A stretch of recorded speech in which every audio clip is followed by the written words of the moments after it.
Hello, Kevin Jones here. Want to give you the annual economic market update.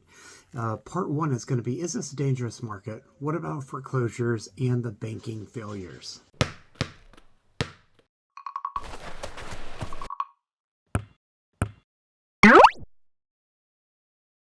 About home ownership, because I think the benefits of home ownership is one of the things we should always be evangelizing for, and one of the things that kind of gets lost in the shuffle when everybody's super hyper focused on all these scary headlines, or what your brother-in-law just told you about the market falling apart, or the foreclosure crisis that's about to come down the pike, and all of that stuff. And so starting big picture and maybe drilling down a little bit, and I don't want to spend too much time nerding out on what's happening in the banking sector, but I do think these recent bank failures are kind of symptomatic of some of the broader challenges that we'll be facing as we move forward in this cycle just a little bit. Not necessarily because I'm expecting a major wave of additional bank failures, but I think just again it highlights some of the kind of imbalance between just how nuts the stock market has gone over the course of the last couple of years and where earnings are, right? And that's ultimately where values come from, is that these companies make money and they can pay dividends and they're worth more, et cetera, et cetera. Most of these banks that made this list of bank failures are very heavily concentrated in technology. And of course, that's important for us in California for our broader economy, but I do think that it kind of speaks to some of the broader challenges, again, just that these companies aren't really making the money to kind of back up these valuations. And you can see that both the government and the private sector is on the hook for about $300 billion thus far with these recent bank failures.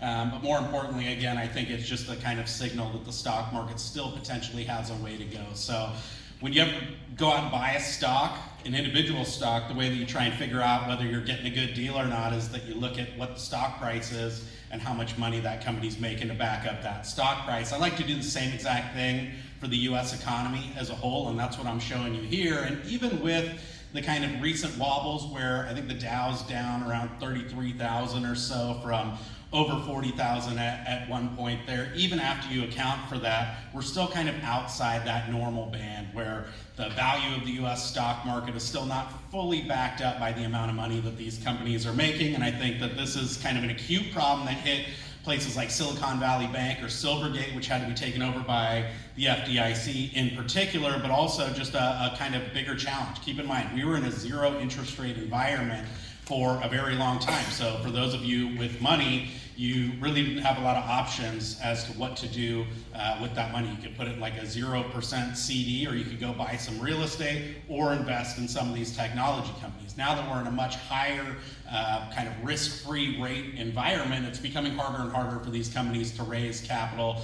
The kind of threshold that you have to cross in terms of how much money you're actually making is a lot higher now that you can go out and get a 5% online savings account where all of your money is insured. Even as asset prices have come down a little bit thus far, you can see that we're still outside, again, that normal range where values should be making sense relative to earnings. And that's why I think even as we don't expect a major banking crisis to persist, much worse than what we've already seen, and you might see a few more banks go under, but to me I think it's just a symptom of this broader financial market that's going to have to come back down to earth now that folks have other options for what to do with their money. One of the good things that we've seen over the course of the last couple of weeks is that the inflation numbers continue to get better. In fact, I don't know what happened to the March number that just came out, but we actually saw headline inflation drop down into the 5% range, and we've been improving now for 9 months, I believe, consecutively. This is important not just for justifying my UCSB student loan, but also because this is the kind of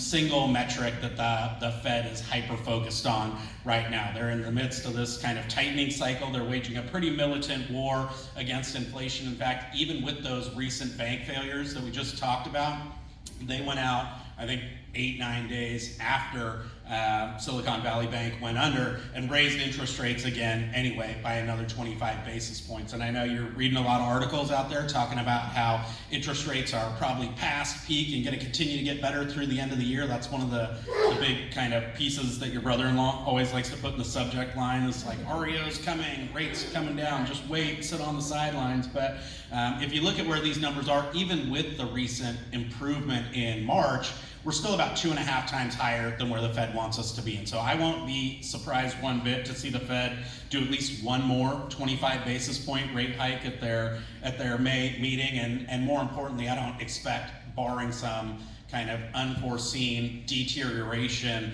in the economy beyond even what we're forecasting, that they're going to start lowering rates before the end of the year. So